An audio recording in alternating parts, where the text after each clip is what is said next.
أعوذ بالله من الشيطان الرجيم. بسم الله الرحمن الرحيم.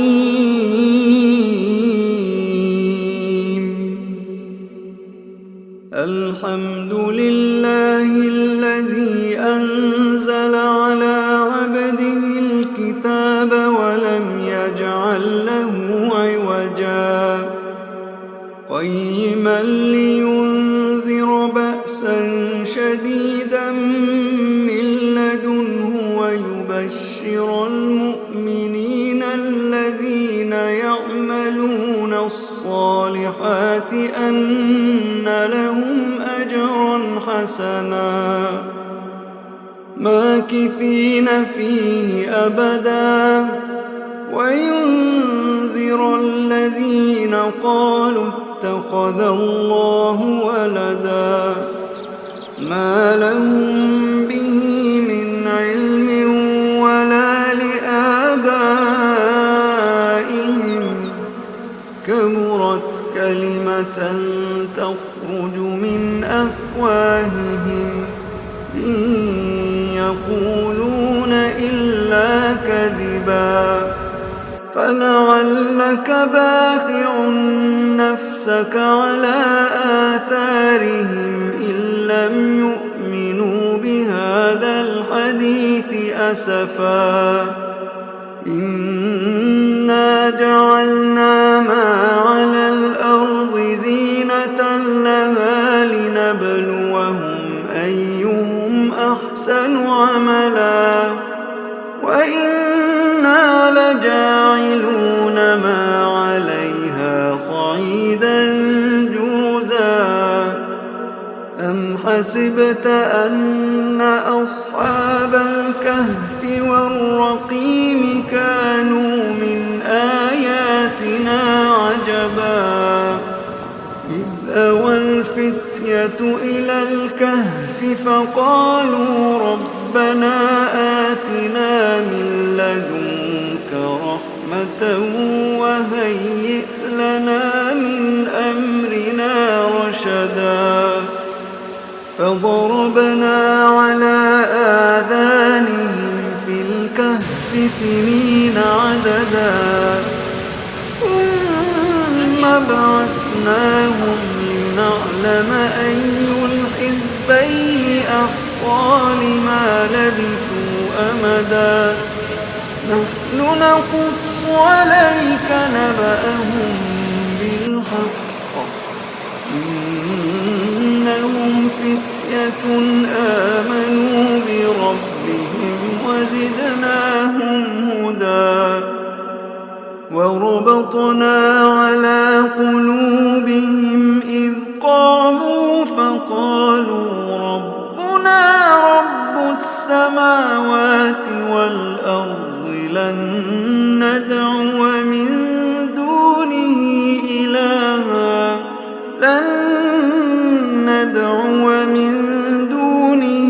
إلها لقد قلنا إذا شططا هؤلاء قومنا اتخذوا من دونه آلهة لولا يأتون عليهم بسلطان بين فمن أظلم ممن افترى على الله كذبا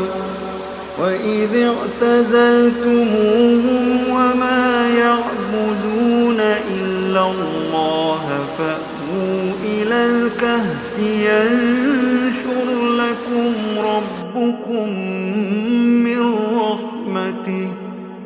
فأووا إلى الكهف ينشر لكم ربكم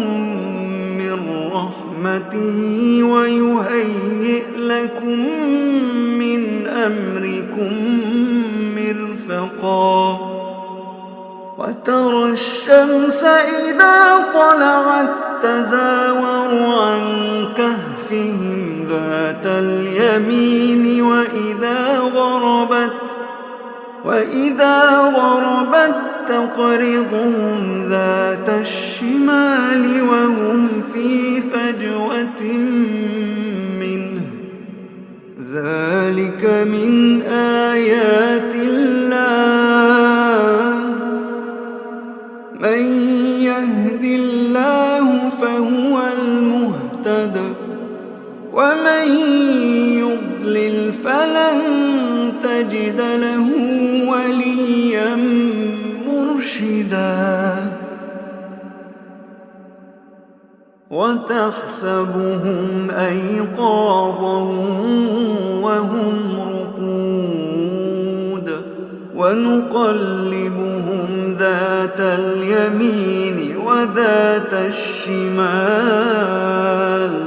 وكلبهم باسط ذراعيه بالوصيد لو اطلعت عليهم لوليت منهم فرارا ولملئت منهم رعبا وكذلك بعثناهم ليتساءلوا بينهم قال قائل منهم كم لبثتم قالوا لبثنا يوما أو بعض يوم قالوا ربكم أعلم بما لبثتم فابعثوا أحدكم بورقكم هذه إلى المدينة فلينظر أيها أزكى طعاما فليأتكم برزق منه وليتلطف ولا يشعرن بكم أحدا إنهم إن يظهروا عليكم يرجموكم أو يعيدوكم في ملتهم ولن تفلحوا إذا أبدا وكذلك أعثرنا عليهم ليعلموا أن وعد الله حق وأن الساعة لا ريب فيها إذ يتنازعون بينهم أمرهم فقالوا بنوا عليهم بنيانا ربهم أعلم بهم قال الذين غلبوا على أمرهم لنتخذن عليهم مسجدا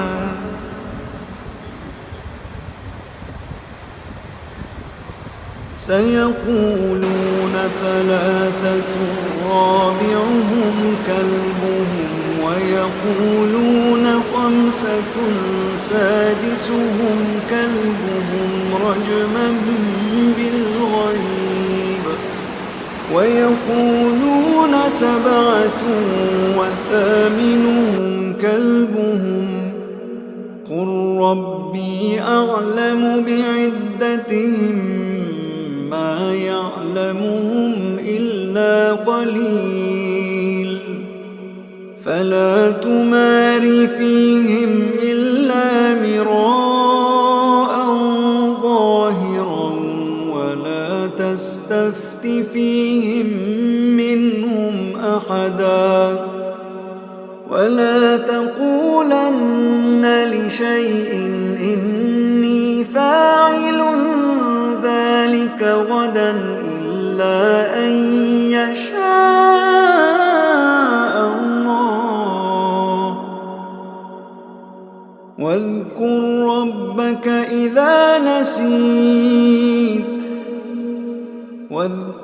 ربك إذا نسيت وقل عسى أن يهديني ربي السبيل أقرب من هذا رشدا ولبثوا في كهفهم 300 سنين وازدادوا 9 قل الله أعلم بما لبثوا له غيب السماوات والأرض أبصر به وأسمع ما لهم من دونه من ولي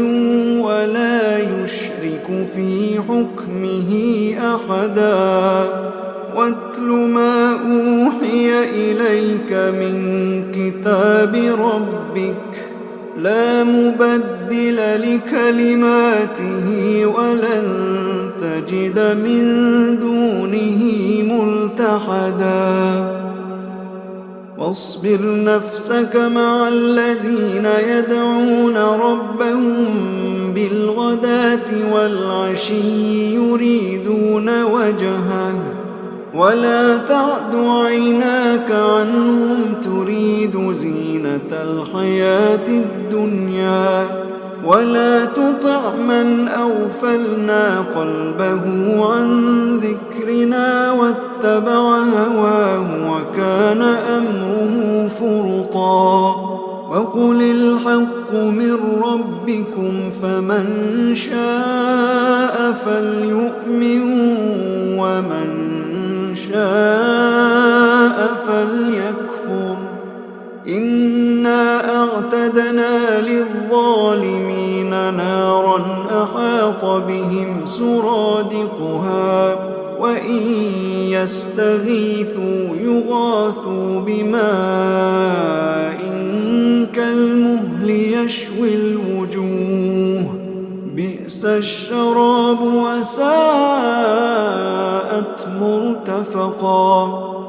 إن الذين آمنوا وعملوا الصالحات إنا لا نضيع أجر من أحسن عملا أولئك لهم جنات عدن تجري من تحتهم الأنهار يحلون فيها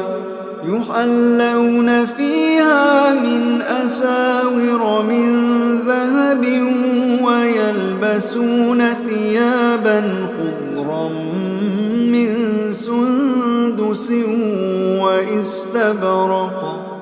ويلبسون ثيابا خضرا من سندس واستبرق متكئين فيها على الأرائك نعم الثواب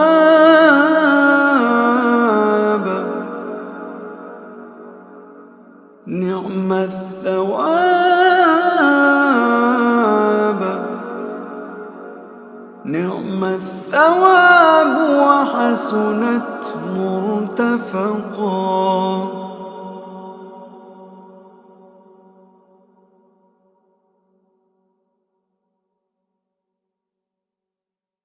واضرب لهم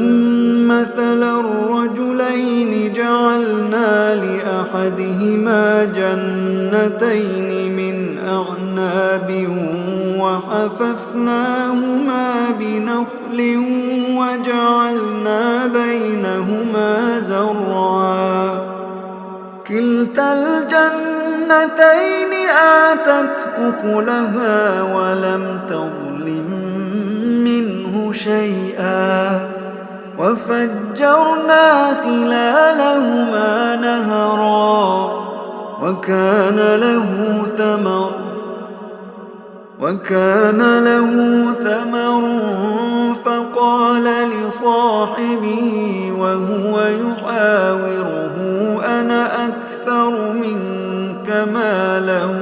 وأعز نفرا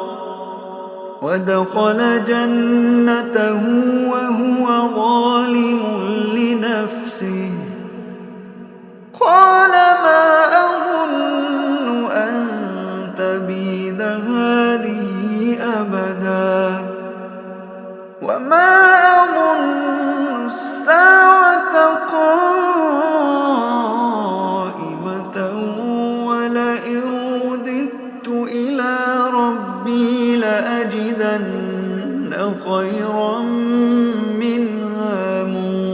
منقلبا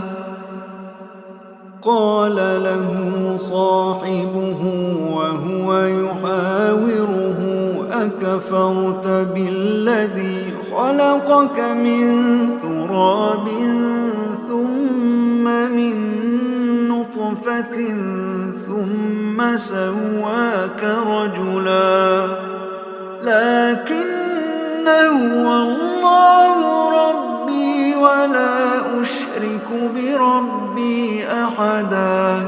لكن هو الله ربي ولا أشرك بربي أحدا ولولا إذ دخلت جنتك قلت ما شاء الله لا قوة إلا بالله إن ترني أنا أقل منك مالا وولدا فعسى ربي أن يؤتيني خيرا من جنتك ويرسل عليها حسبانا من السماء فتصبح صعيدا زلقا أو يصبح ماؤها غورا فلن تستطيع له طلبا وأحيط بثمره فأصبح يقلب كفيه على ما أنفق فيها وهي خاوية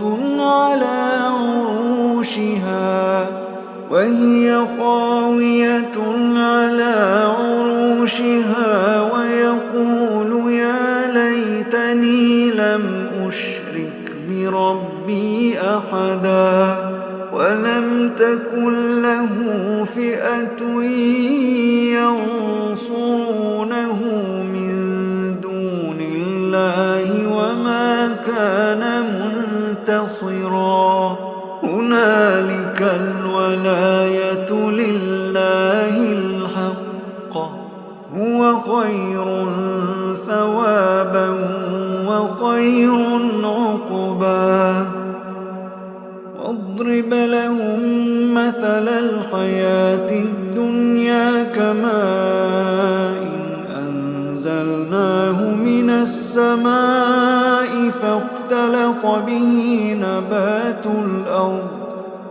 فاختلط به نبات الأرض فأصبح هشيما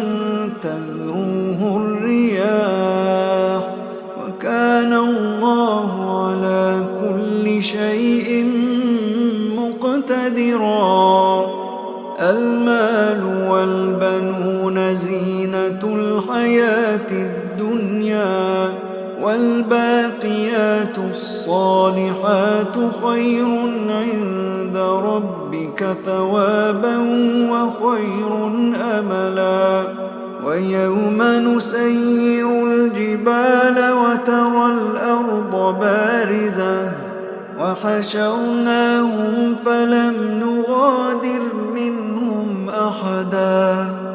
وعرضوا على ربك صفا لقد جئتمونا كما خلقناكم أول مرة بل زعمتم أن لن نجعل لكم موعدا ووضع الكتاب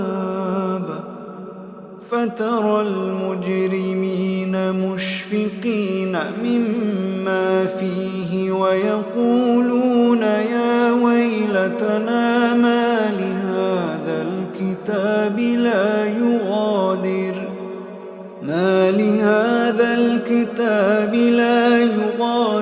صغيرة ولا كبيرة إلا أحصاها ووجدوا ما عملوا حاضرا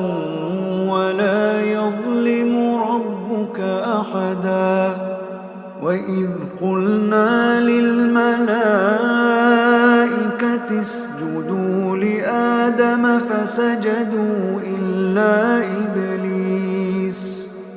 فسجدوا إلا إبليس كان من الجن ففسق عن أمر ربه أفتتخذونه وذريته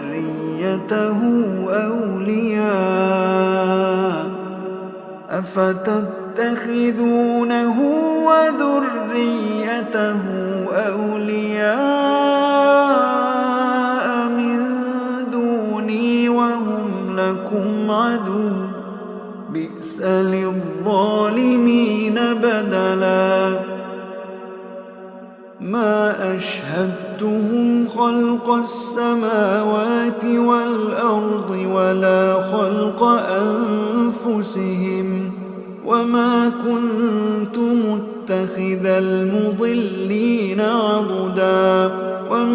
كنت متخذ المضلين عضدا ويوم يقول نادوا شركائي الذين زعمتم فدعوهم فلم يستجيبوا لهم وجعلنا بينهم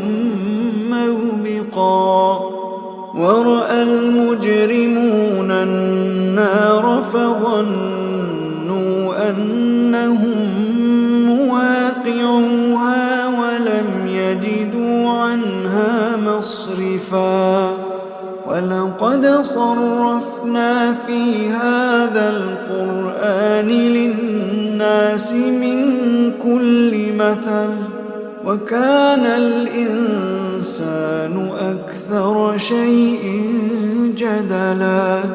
وما منع الناس أن يؤمنوا إذ جاءهم الهدى ويستغفروا ربهم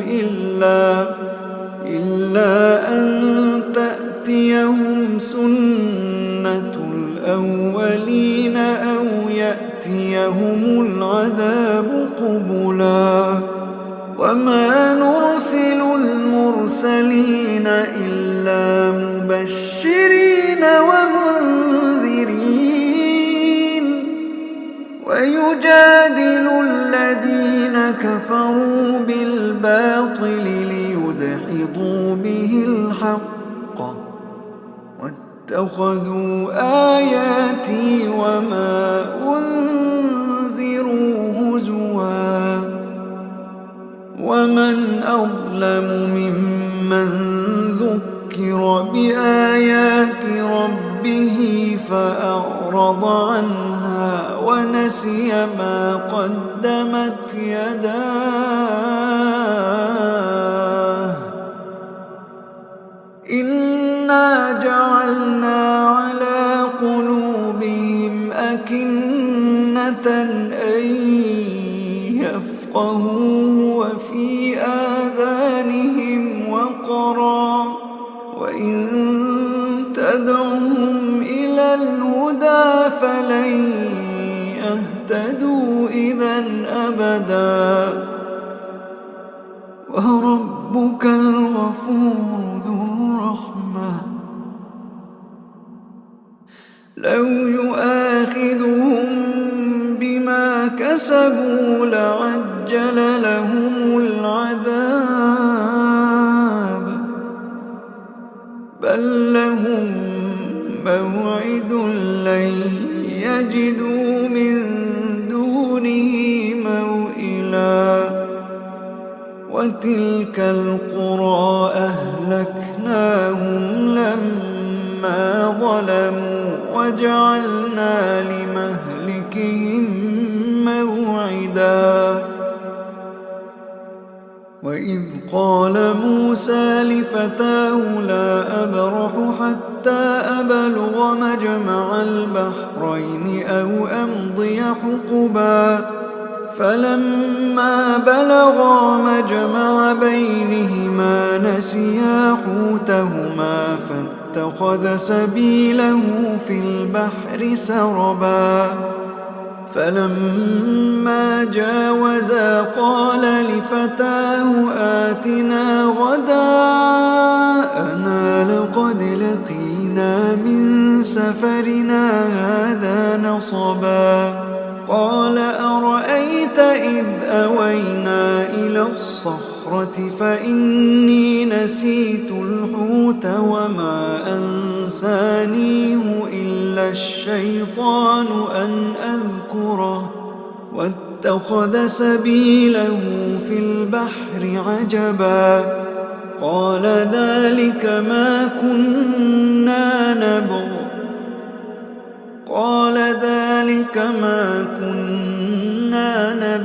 فارتدا على آثارهما قصصا فوجدا عبدا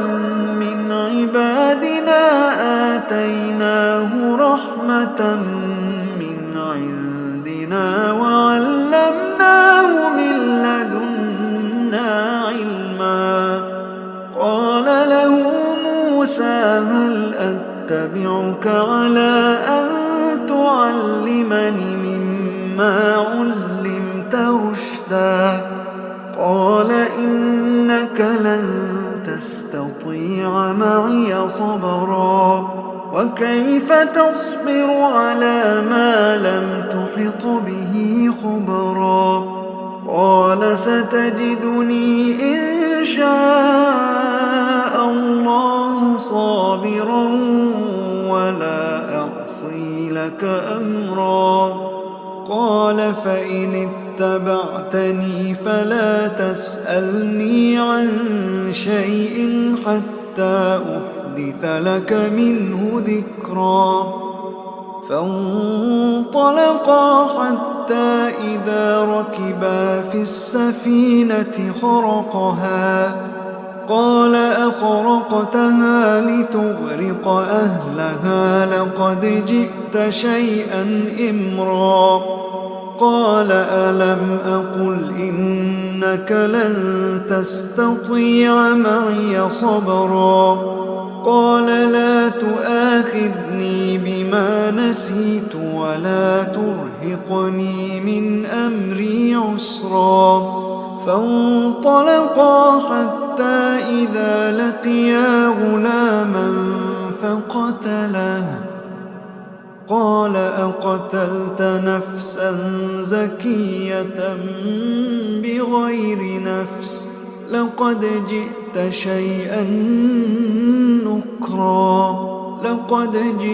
شيئا نكرا قال ألم أقل لك إنك لن تستطيع معي صبرا قال إن سألتك عن شيء بعدها فلا تصاحبني قد بلغت من لدني عذرا فانطلقا حتى إذا أتيا أهل قرية استطعما أهلها فأبوا أن يضيفوهما فوجدا فيها جدارا يريد أن ينقض فأقامه قال لو شئت لاتخذت عليه أجرا قال هذا فراق بيني وبينك سأنبئك بتأويل ما لم تستطع عليه صبرا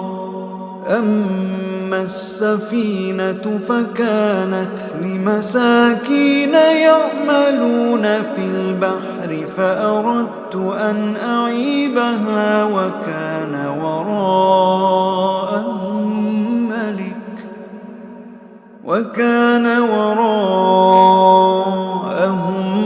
ملك يأخذ كل سفينة غصبا وأما الغلام فكان أبواه مؤمنين فخشينا أن يرهقهما طغيانا وكفرا فأردنا أن يبدلهما ربهما خيرا منه زكاة وأقرب رحما.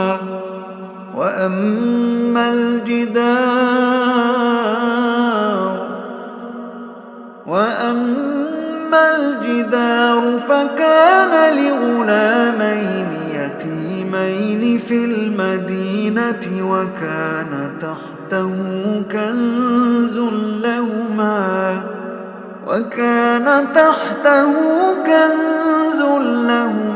وكان أبوهما صالحا فأراد ربك أن يبلغا أشدهما ويستخرجا كنزهما رحمة من ربك وما فعلته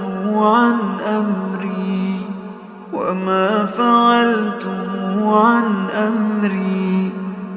ذلك تأويل ما لم تسطع عليه صبرا.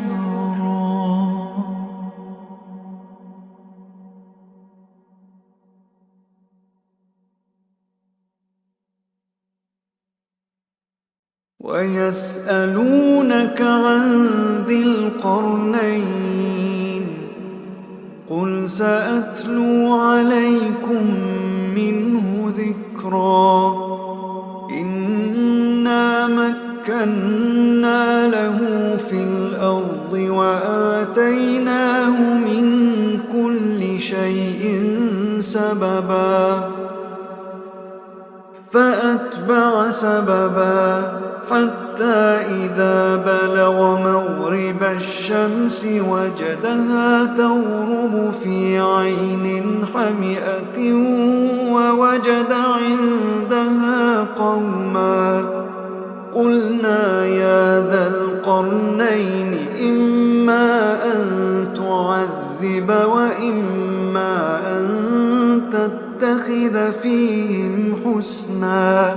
قال أما من ظلم فسوف نعذبه ثم يرد إلى ربه فيعذبه عذابا نكرا. وأما من آمن وعمل صالحا فله جزاء الحسنى وسنقول له من أمرنا يسرا. ثم أتبع سببا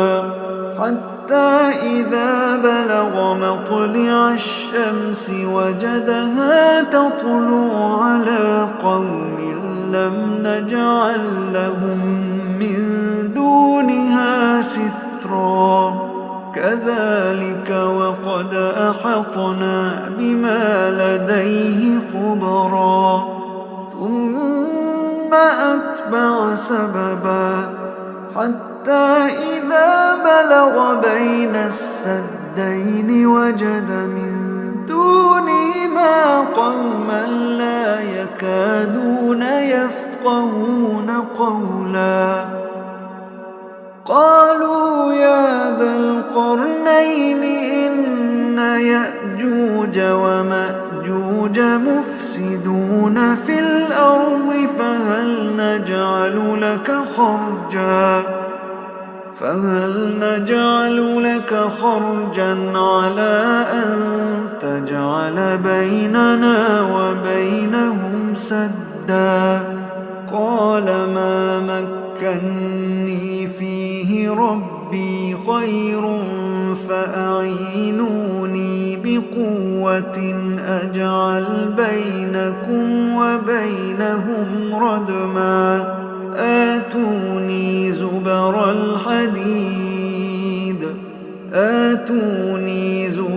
الحديد حتى إذا ساوى بين الصدفين قال انفخوا حتى إذا جعله نارا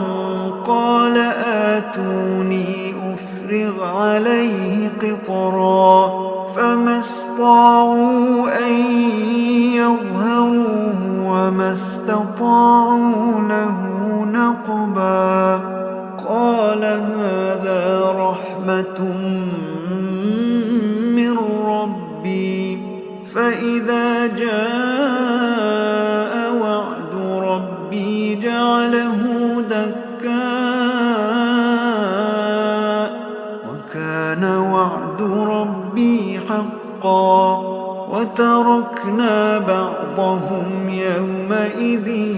يموج في بعض ونفخ في الصور فجمعناهم جمعا وعرضنا جهنم يومئذ للكافرين عرضا الذين كانت أعينهم في غطاء عن ذكري وكانوا لا يستطيعون سمعا أفحسب الذين كفروا أن يتخذوا عبادي من دوني أولياء إنا أعتدنا جهنم للكافرين نزلا قل هل ننبئكم بالأخسرين أعمالا الذين ضل سعيهم في الحياة الدنيا وهم يحسبون أنهم يحسنون صنعا أولئك الذين كفروا بآيات ربهم ولقائه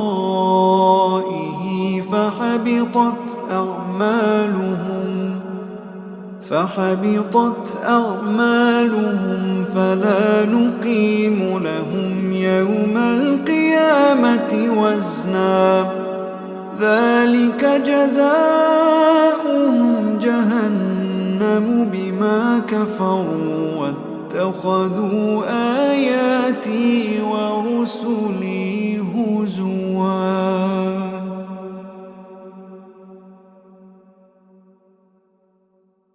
إن الذين آمنوا وعملوا الصالحات كانت لهم جنات الفردوس نزلا خالدين فيها لا يبغون عنها حولا قل لو كان البحر مدادا لكلمات ربي لنفد البحر قبل أن تنفد كلمات ربي ولو جئنا بمثله مددا قل إنما أنا بشر مثلكم يوحى إلي